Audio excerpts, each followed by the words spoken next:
Hello friends, मैं doctor मानदने। Welcome to my channel.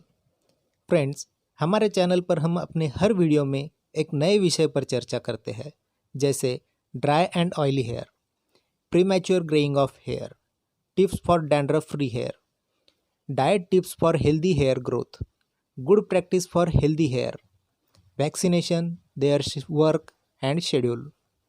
आज का विषय है पाइल्स, जिसे बवासीर, हिमोरॉइड्स, अर्श, मूलव्याध इत्यादि के नाम से जाना जाता है, जिससे बहुत से लोग त्रस्त हैं और इससे काफ़ी हद तक निग्लेक्ट भी करते हैं, जो कि परेशानी का कारण बन सकता है।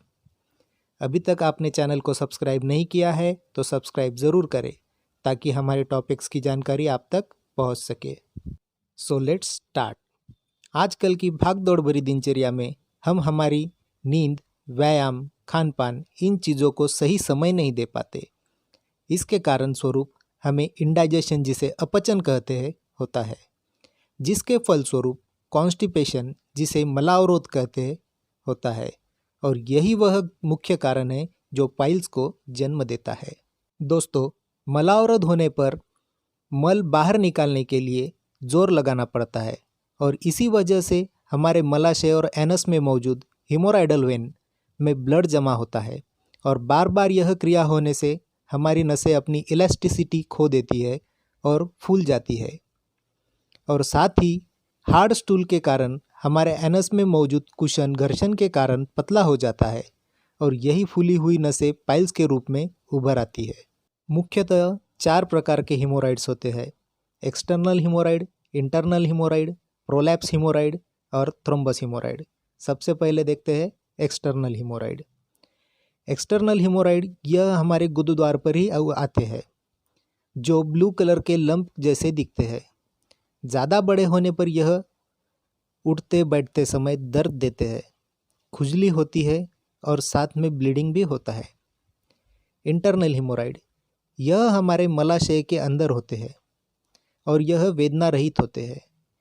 इसमें शौच के समय ब्लीडिंग होता है। प्रोलैप्स हिमोराइड, इंटरनल हिमोराइड्स आकार में बढ़कर गुरुद्वार से बाहर निकल आते हैं, उसे प्रोलैप्स हिमोराइड कहते हैं।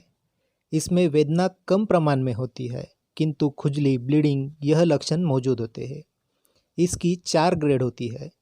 फर्स्ट ग्रेड में यह मलाशय में ही होते हैं। सेकंड ग्रेड में यह मल त्याग के समय गुरुद्वार से बाहर निकलते हैं और पश्चात अपने आप भीतर चले जाते हैं। थर्ड ग्रेड में यह मल त्याग के समय बाहर आते हैं और मल त्याग के पश्चात इसे हाथ से भीतर ढकेलना पड़ता है। फोर्थ ग्रेड में यह बाहर ही रह जाते हैं, अंदर ढकेलने के बावजूद भी अंदर नहीं जाता, और इस स्टेज पर ऑपरेट करना यह एक ही पर्याय होता है। थ्रोम्बस हिमोराइड, इस प्रकार के पाइल्स में हिमोराइडल वेन में ब्लड क्लॉट हो जाता है। सामान्य तौर पर यह क्लॉट अपने आप डिसॉल्व हो जाता है। अगर यह ब्लड क्लॉट डिसॉल्व नहीं हुआ तो यह अत्यधिक वेदना उत्पन्न करता है और यह एक डेंजर साइन होता है। क्लॉट की वजह से रेक्टम का ब्लड सप्लाई अवरुद्ध हो जाता है। अब जानते हैं कुछ विशेष कारण और रिस्क फैक्टर। ओवरवेट, वज़न ज़्यादा होने की स्थिति में नसों पे प्रेशर के कारण वह इलास्टिसिटी खो देती है। प्रातःविधि के वक्त जोर लगाना, शौच में देर तक बैठना, इन वजहों से भी वेन्स पर प्रेशर बढ़ता है। प्रेगनेंसी, यूटरस का आकार बढ़ने से वह हमारे कोलन में मौजूद वेन्स पर प्रेशर बढ़ाती है। आहार में फाइबर युक्त पदार्थों की कमी से मलावरोध होता है। रोजाना शौच न जाना या प्रेशर आने पर भी उसे रोके रखने से स्टूल ड्राई हो जाता है, जिससे मलावरोध होता है।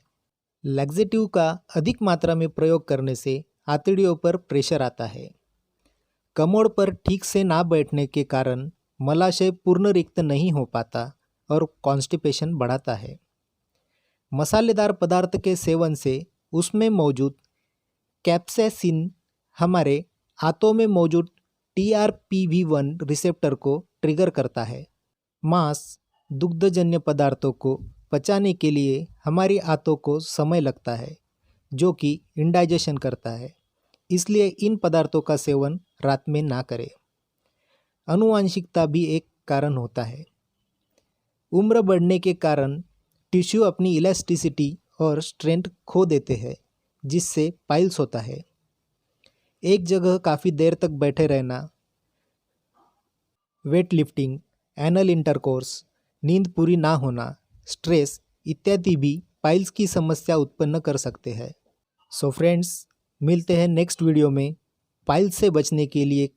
साथ ही पाइल्स होने पर हमें हमारे डाइट में कौन सी चीज़ों को शामिल करना है। Take care, good bye.